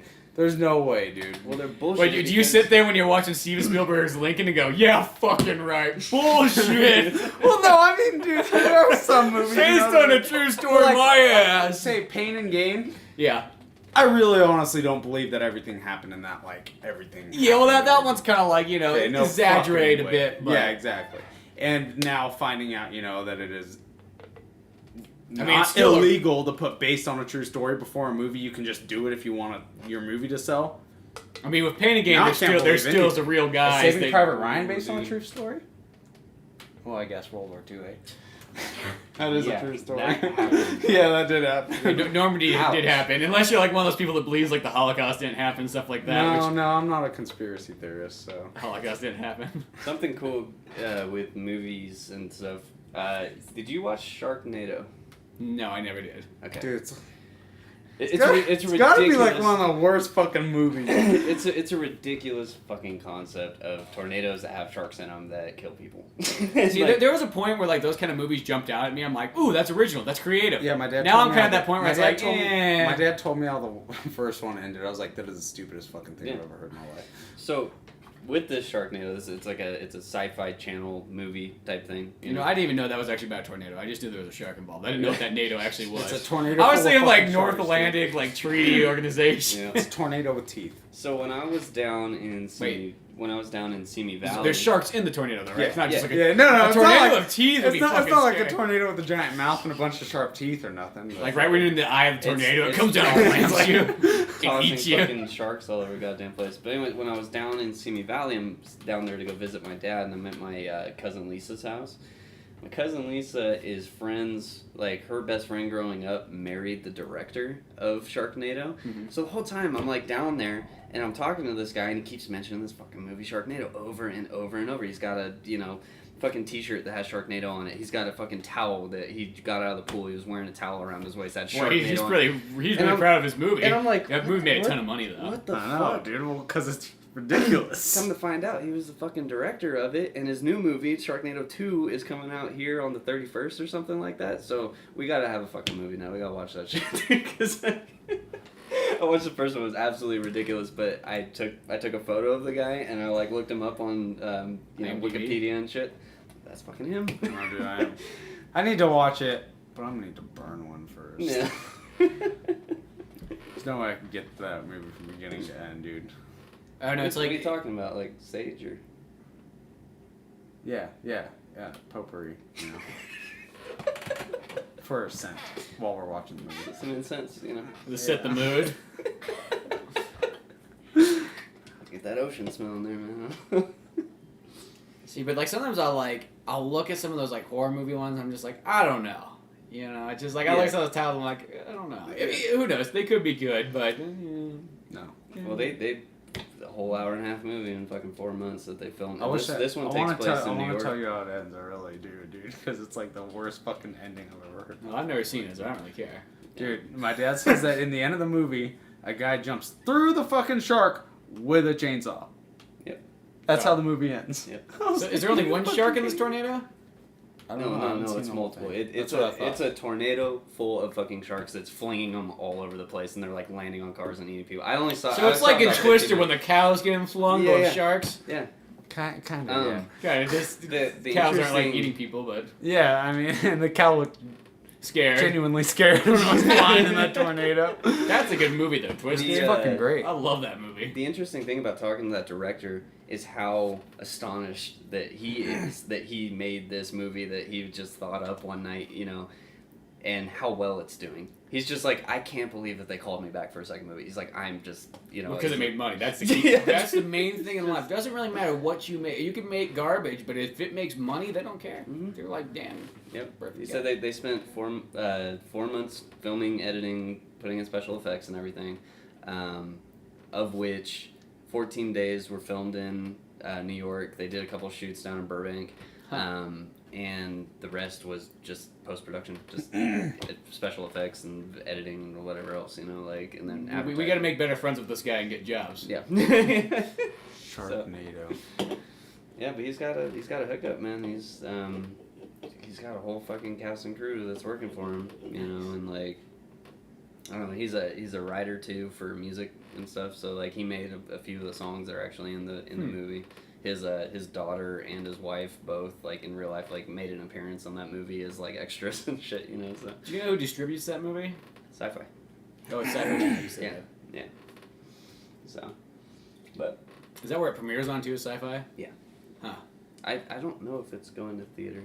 I doubt it. I think it's. Well, it hasn't went to mainstream theaters, but It might go to B. yeah, B-side grindhouse theaters and whatnot. But yeah, that was the other thing in Austin that I wish we would have done, but not having our own car down there and public transportation being shit. And yeah, you're kind of stuck. We really wanted to go to the Alamo Draft House I out know. there and go watch a movie and go get some beer and whatever else, but we never. And go see movies you can't go see at regular theaters. But next year, if we decide to go back out there, we'll probably drive and still do the same thing, stay with my buddy or whatever, but actually have a car, that I can take. See, that's where cities come in. When I need to be in a city where you really don't have to have a car, that's the ideal way. Yeah. So that's where probably something like New York's perfect. Oh yeah. Where you know that. I mean, San Francisco's like that too because you can walk everywhere. Yeah. San Francisco's so easy, dude. Just walk here, there. Okay, saw everything. Yeah. Well, there's so much interesting shit to see in San Francisco that you got 10 blocks of fucking walk, and by the time you actually get there, it was no big deal because of all the shit you saw on the way. Yeah, I know. So it's like that because it does make a difference. When you don't have a car, you save a bunch of money. Yeah. Because you don't got to pay for gas, you don't got to pay for parts, insurance, registration, so on. fucking tires, dude. Yeah, brakes. Yeah, It kills me on my car, dude. Goddamn tires. They're $160 a piece. Too bad they don't sell things like lifetime tires because they sell lifetime brakes and other parts like that where you pay an extra $10 or something like that, but then you never have to pay ever again in your entire life. Yep. I've changed the brakes in my car 10 times. I only paid once. Really? Yeah. If you get lifetime tires, Yeah. I will say they wear out just as much as the brakes do. These, I think I have hand cooked on my car, my tires. I've had them for almost 2 years, and they're just now getting to the point of okay, they're a little bit worn out. I might need to start thinking about getting some new ones, but that's the longest I've ever had tires before. Huh. I always look forward to the day where I don't have to drive. Yeah. It's one of those ones I just want to whip out my fucking Star Trek device and just be warp you places. there we go. No. Beam me up, Scotty. As long as on that warp unit, I don't have to pay registration, insurance, and all this other stuff. That was so I lent you Star Trek. What's your thoughts on that? The first one? Yeah, Star Trek reboot, 11. The reboot. I said it was fucking amazing, dude. Are you fucking kidding me? Yeah.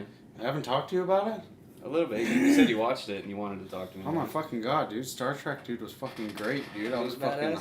highly impressed, dude. Mhm. I watched the second one last weekend, dude. J.J. Abrams is the fucking man, Yeah. dude. The only thing I'll say about J.J. Abrams, too many goddamn lens flares, dude. So many fucking lens flares. In all of his movies, dude. His TV shows, everything.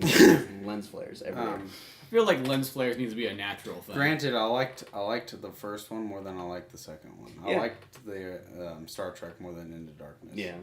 Well, the Wrath of Khan was that's where a lot of fans of Star Trek. I mean, really don't got get me pissed, wrong, it but- was cool. Khan was cool and shit, but Mhm. I don't know, dude. The first one, dude, when him or Kirk and Zulu, Mhm. and then when they're fighting down on that platform, dude, and they Yeah, fall, yeah. and they get beamed up right before they hit the dude. That part was so fucking intense, dude. That whole battle was so fucking intense. Yeah.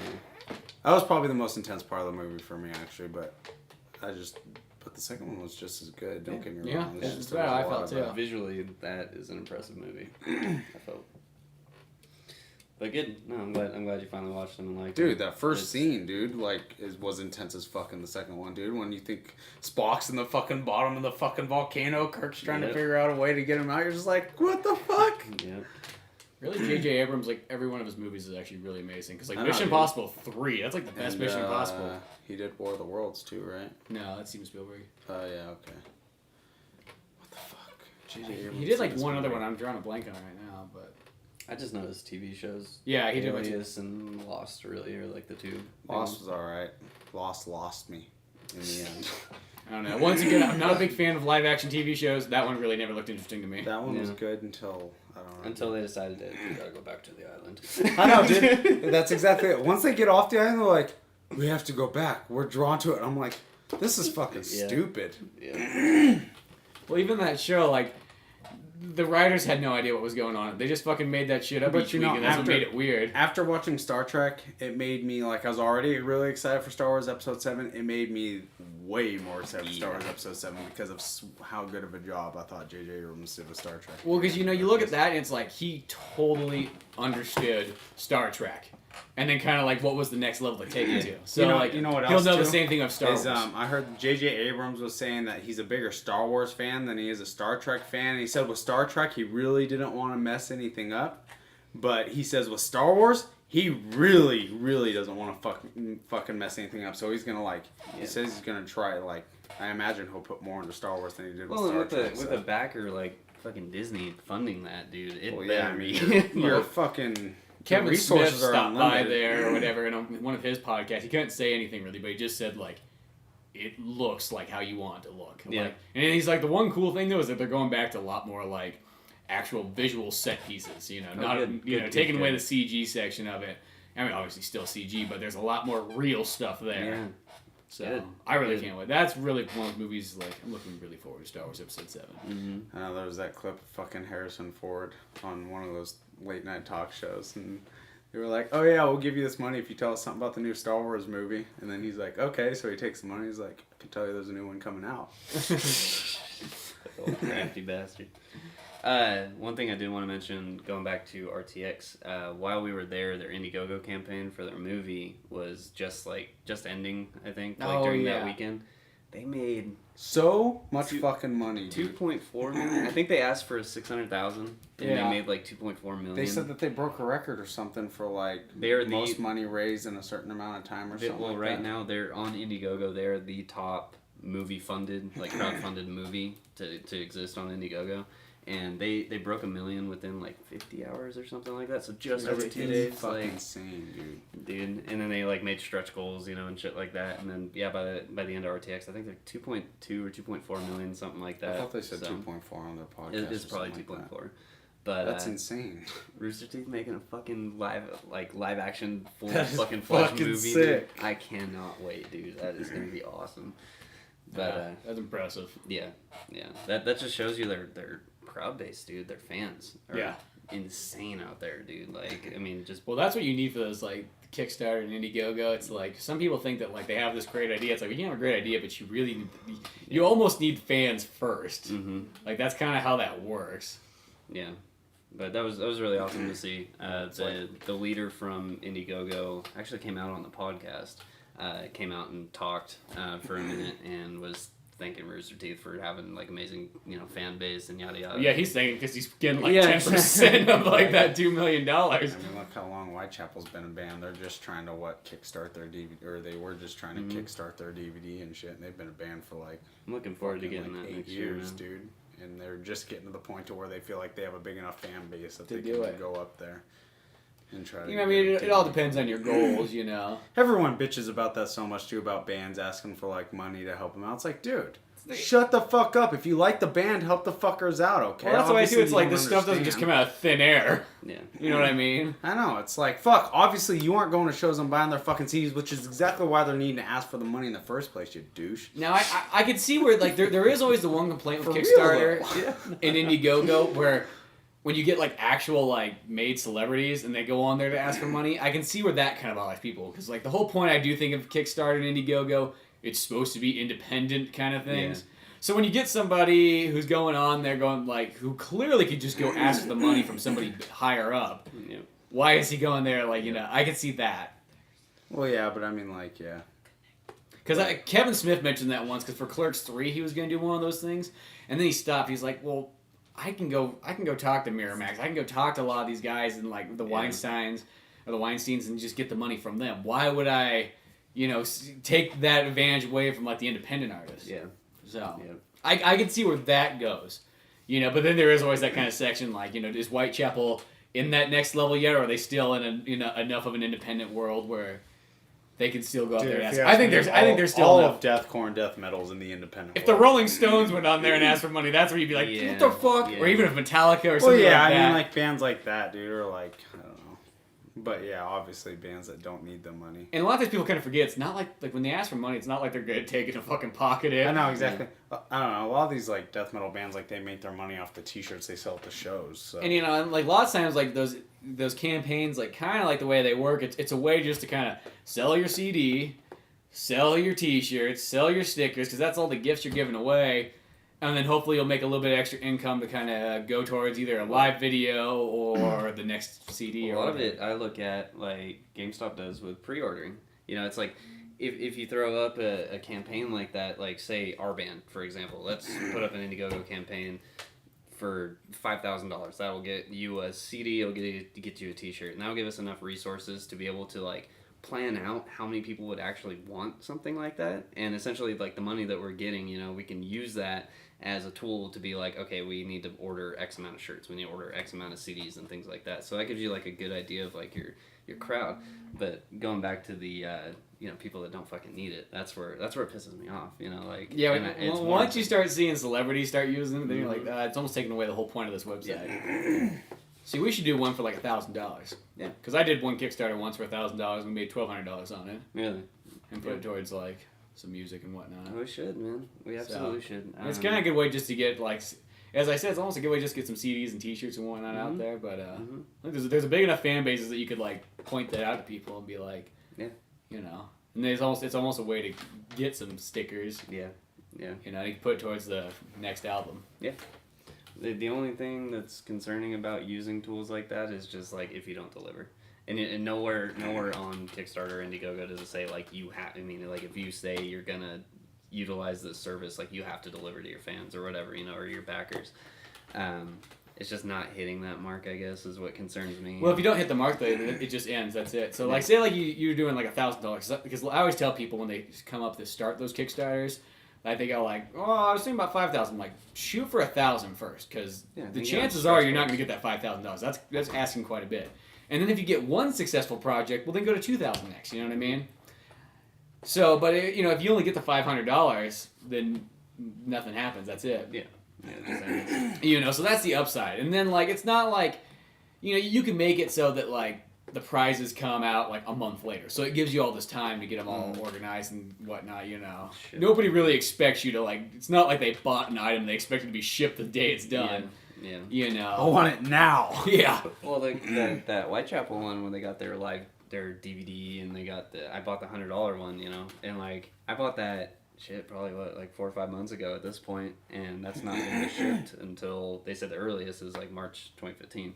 So it's like I know, and probably what will happen is that thing will ship and it'll show up and I'll be like, what the fuck is this? You'll forget. Oh my god, Whitechapel. Yeah. So. Well, it's not a bad one to do. Is just put one up there, just make it simple, and just put it towards the next album, and then just give out the EP, give out T-shirts, give out stickers, give out blah blah blah blah. Yep. I mean, shit, dude. Our show last night, I gave those CDs to Pammy. She walked and gone, dude. Yeah. So why? She actually took them from us because so many people wanted them. So just give me those. So might as well get some money off it the second time. It's not like people like that. The other thing too, they're not expecting it to look like a professional CD. I mean, you could put, just homemade CDs and stuff, because they know that the whole point of it's a donational thing. It's like PBS, you know what I mean? It's like, obviously... You don't donate to PBS and, like, expect to get, like, fucking, like, Big Bird to show up at your house. And, For what we... Unless it's like the Could Simpsons. you imagine them sending Big Bird to every fucking house? Jesus. Like, this guy only donated $20, like, Jesus Christ. Staying awake on drugs and shit. By the time we got to the last few, you'd be all drugged out and fucking hopped up. But as I said, like I did one once before, and it went well. Yeah. The key thing is like you just got to kind of have somewhere to send it out to. Yeah. You know, so if you can just paste it on Facebook and Twitter and other internet sites and what have you, and Yeah. it's not a bad idea. Well. Yeah. I'd assume that we could get that no problem. Mhm. I mean, according to our fan base on Facebook with like system. A lot of times too is like what I learned is like sometimes you'll get like somebody will donate like $100 and not even ask for a gift. You're like, oh, well, that's fucking awesome. Like they just wanted to donate, Yeah. you know. Like so that kind of makes up for it. Well, But, we gotta think about it. I mean, there's a bunch of band stuff that we need to go over eventually, but right now we just need to. I mean, with the shack kind of teetering back and forth whether or not they're gonna stay open or relocate or whatever. I really think this is our chance to start making our new music constantly. I was just over there, dude, at my phone, dude. now it's yelling at you I again, know, what telling the you to get up. Fuck you, phone. But yeah, that's probably a good place to leave off at. Make sure to check out oldmanorange.com, and until then, I'm Spencer Scott Holmes. And RJ. And Cameron. And we will see you some other time. Bye.